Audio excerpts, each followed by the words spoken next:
Hey guys, what's up? Happy Saturday. Sereno Landscape Design here. We're in the Mandarin area. And I just wanted to show you this job we've got going on. We're planting some Washingtonian palms and some other really cool tropicals. So come on in. It's a little bit of a mess, but I'll show you what we got going on. And then afterwards, obviously, we'll revisit and I'll have pictures and videos. But we don't install these Mexican fan palms too much, but these ones are really beautiful. I was really loving the nice brown color that they have on these boots here. It adds kind of a warm tropical effect. We've got our super blue liriope, which is really nice. This time of year it has these gorgeous purple blooms. These are pretty short-lived, and then they'll turn into these like little berries, and then those will turn into seeds and make the carpet of grass a lot thicker and thicker. But this is kind of how we like. This is what we really want with the liriope. It's not so much for the purple flowers as it's for this nice carpeted effect. We see a lot of gardens where it's just, mulch and sticks and struggling plants.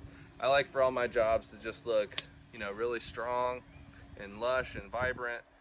And liriope, it's not the most showy plant, but it does a good job of creating a nice anchor for all the plants to kind of hold on to, and it also keeps the integrity of the shape of the lawn and the gardens and stuff. So it adds nice structure, and it also outcompetes the weeds, which is really great. And it's year round, so perennial, sun, shade, drought tolerant, all that stuff.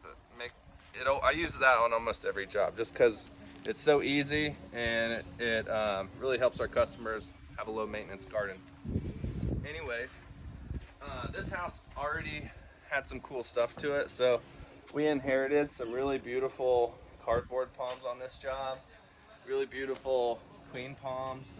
And then the architecture of this house is just really cool. It's so modern. It makes, planting a bunch of really crazy tropical plants really pop against a house like this. So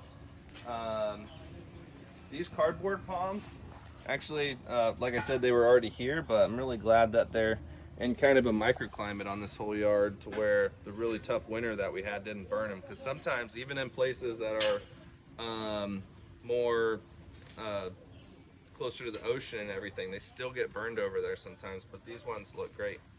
So we've got our begonias here. These are great to kind of plant in the liriope. Big, beautiful leaves, big, beautiful flowers. Those come in pink or white. I usually like the white ones myself. We've got some tree ferns. These tree ferns are really, really great. They'll get over my head. They'll get 6 feet tall with the trunk, and they're really great. They have give you a little bit of movement in the garden when the wind blows. They catch the wind, and they're just really beautiful. They're always having, every time they put a new leaf out, they have this little Dr. Seuss looking sprout that comes out and unfurls. And yeah, they're really tough, really low maintenance, and they're very eye-catching. So they're meant to kind of come out of here, and then they also get a lot bigger. If you ever have these, it's a good idea to water them a lot. They love water. If you have any wet areas of your yard that are shady, that's also a good spot to put it. They actually like to get watered on the trunk. They have little hairs that hold the water. So if you get one, water the trunk as well as the roots. And then behind here, our final layer, our backdrop, these needle palms are a little small now, so they kind of get hidden from the design, but they're too expensive to buy much bigger than this. So they're a really good price point at this size. Anyways, these are gonna grow up to be about this tall, and they're super cold hardy. They do great in the sun or the shade, and they give you a look of like a lady palm, which would look really cool here, but it gets way, way too big. So this is gonna be the perfect plant for here. It's gonna create a low maintenance foundation planting to hide the utilities and things up against the house, and just give this really cool layered effect with all the different textures that we have here. We got the liriope with the dark green little fingers, and then the big leaves on the begonias. And then these serrated cardboard palms look really cool, and then you have this texture, and then the needle palms just kind of give it that final touch. And then these queen palms are really awesome too. It kind of accentuates them. So come on over here, I'll show you a couple more plants. Our customer was at the zoo and saw these and asked me what they were. And these ones are great, beautiful plants. They can be a little bit risky here in Northeast Florida, so I wouldn't invest in getting a lot of them. But if you have a microclimate area where you notice, hey, my cardboard palms do great here even when we have a really brutal winter, then you might be in a really good little microclimate where it might be worth investing in playing with some different tropicals and see what you can push in your zone. So anyways, this is a really great plant, and it's called a Diyuna Jewel. It looks like a king sago, but it's different. I don't think it has as much issues with the scale, but it does, you know, it is a little susceptible to the cold weather, but it gives a really cool look. All cycads, cardboard palms, kuntis, these are toxic to dogs. So if you guys are toxic or worried about your animal getting sick because he likes to chew on plants, then wouldn't recommend any cycads for you. Just keep that in mind. This backdrop right here looks really cool. We wanted to, you know, we love our neighbors, but we wanted to screen off the house so that when you look at the house, it kind of just frames the view of the curb appeal. And so what we did is we used a combination of really cool plants, again, with those different textures that work with each other. We've got the bird of paradise, which we inherited, the cardboard palms. We added these really cool silver palms. These are called silver palmettos, or Serenoa repens is the Latin botanical name. My company is called Serenoa Landscape Design, and I chose that because this is one of my favorite plants. It had a pretty name, and yeah, so I think you can use native Florida plants to make a really cool tropical landscape, and these are a great option. They also have really pretty golden flowers that come out, and they're great for pollinators.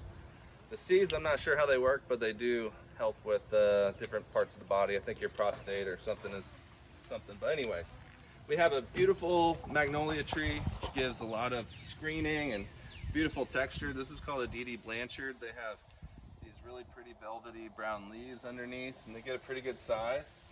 And we have a magnolia flower right here. These ones get the nice big flowers on them.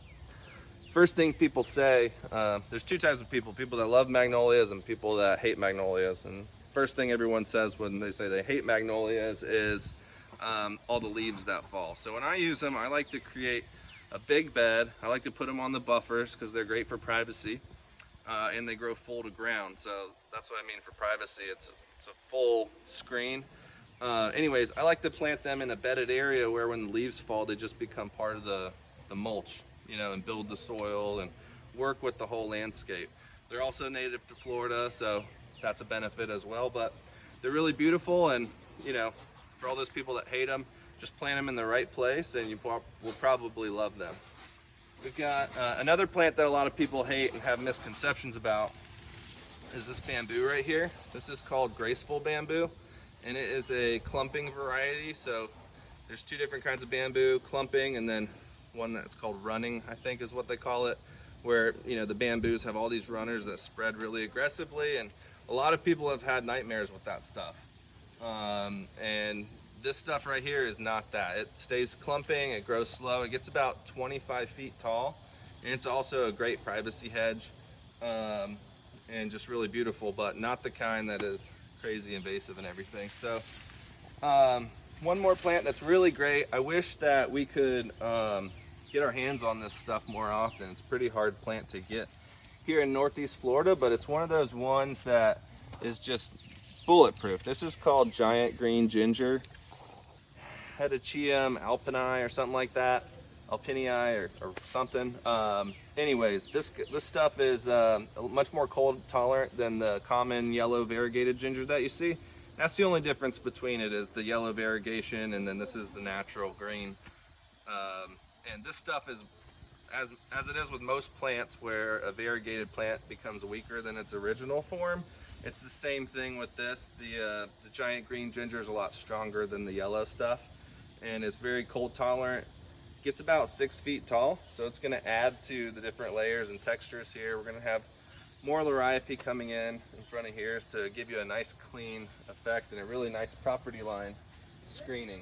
So last plant I think that we can talk about here is this one, and this is called a split leaf philodendron.